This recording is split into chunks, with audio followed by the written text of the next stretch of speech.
Alright, welcome my third grade class. Today we are going to look at the book Giraffes Can't Dance, and we're going to read it as well. So here is the cover of the book.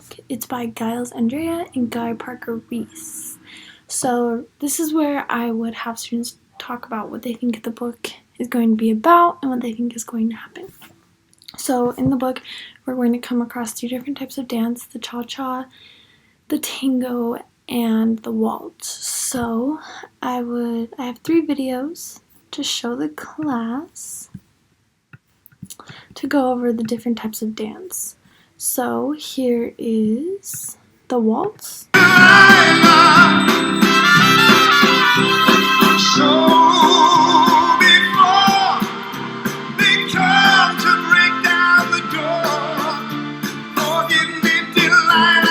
Alright, so that's the waltz, and then I would have students talk about what kind of, with the music, like the beat and the tempo, and the types of movements they're doing, and then we would compare it to the next 2 videos, the cha-cha and the waltz.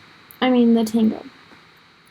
And then we would all talk as a class about how each one was different based off the moves and based off the music.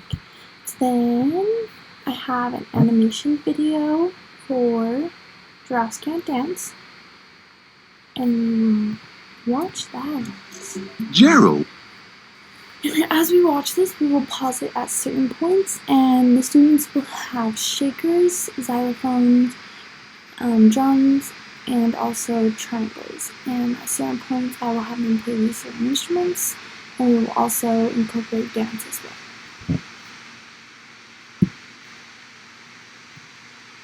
Was a tall giraffe whose neck was long and slim, but his knees were awfully crooked and his legs were rather thin.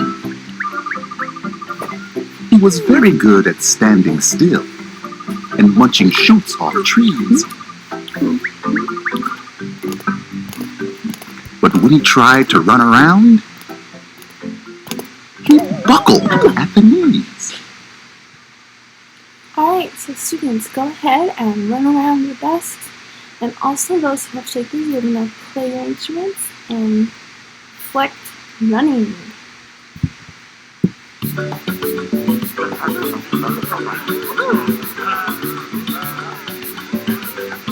Now, every year in Africa, they hold the jungle dance, where every single animal turns up to skip and prance.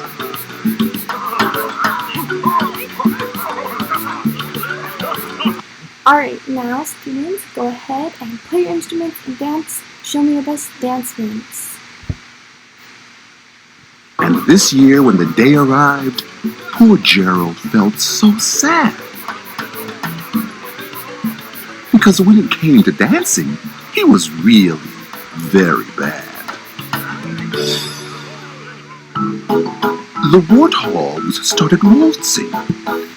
Alright, now those of you who have triangles, go ahead and play those instruments. Those of you who don't, show me some waltzing moves. And the rhinos rock and rolled. Alright, those of you who have drums, go ahead and play your drums. Those of you who don't, go ahead and show me your rock moves. The lions danced a tango that was elegant and bold. Alright, those of you who have xylophones, go ahead and play your instruments. And those of you who don't, show me the best elegant and bold tango moves you have. The chimps all did a cha-cha with very Latin feet. Alright, those of you who have shakers, go ahead and play your shakers. Those of you who don't, show me your best cha-cha moves. And 8 baboons then teamed up for a splendid Scottish reel. Gerald swallowed bravely as he walked toward the floor. But the lions saw him coming, and they soon began to roar. Hey, look at clumsy Gerald! The animals all sneered. Giraffes can't dance, you silly fool! Oh, Gerald, You're so weird. Gerald simply froze up. He was rooted to the spot. They're right, he thought. I'm useless. Oh, I feel like such a clot. So he crept off from the dance floor and he started walking home.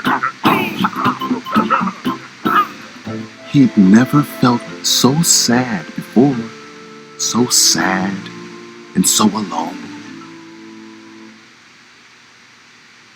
Then he found a little clearing and he looked up at the sky.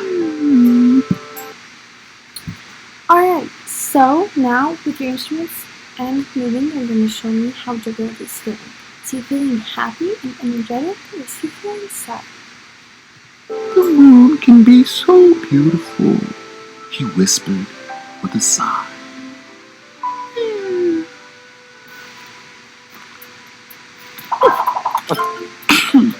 Excuse me, coughed the cricket, who'd seen Gerald earlier on. But sometimes, when you're different, you just need a different song. Listen to the swaying grass and listen to the trees. To me, the sweetest music is those branches in the breeze. So imagine that the lovely moon is playing just for you. Everything makes music, if you really wanted to. Alright, so turn to your partner and talk to them about what can the sounds of these instruments represent in nature. What can the shakers represent, the xylophone, the drum, and also the triangle. With that, the cricket smiled and picked up his violin.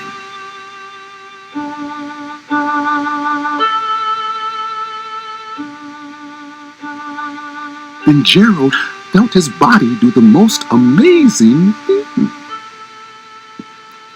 His hooves had started shuffling, making circles on the ground. His neck was gently swaying and his tail was swishing round.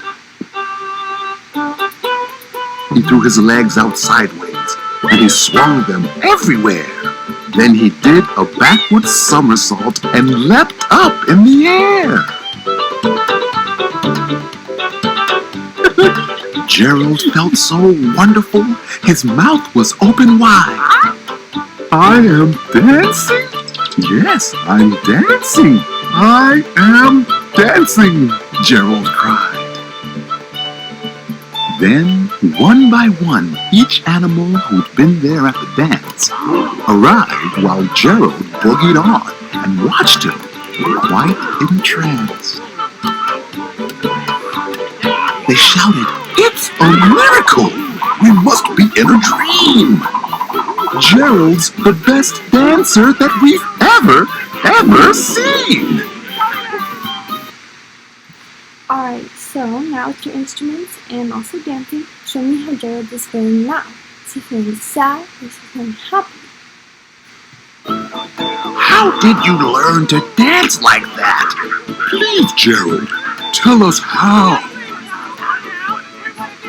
But Gerald simply twirled around and finished with a bow. Then he raised his head and looked up at the moon and stars above.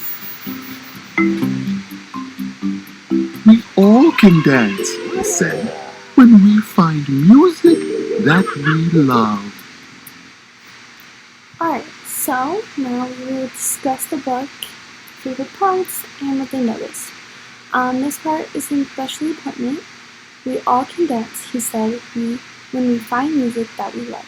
So now each student will write their favorite song with the artist and their name next to it on a piece of paper that I'll pass around. And then we'll have coffee breaks for the next few weeks, and we'll play each song and have the students dance to it, and depending on the tempo of the song, their dance moves will be different. And then we'll just go through this until the whole list has been done through. And that's all.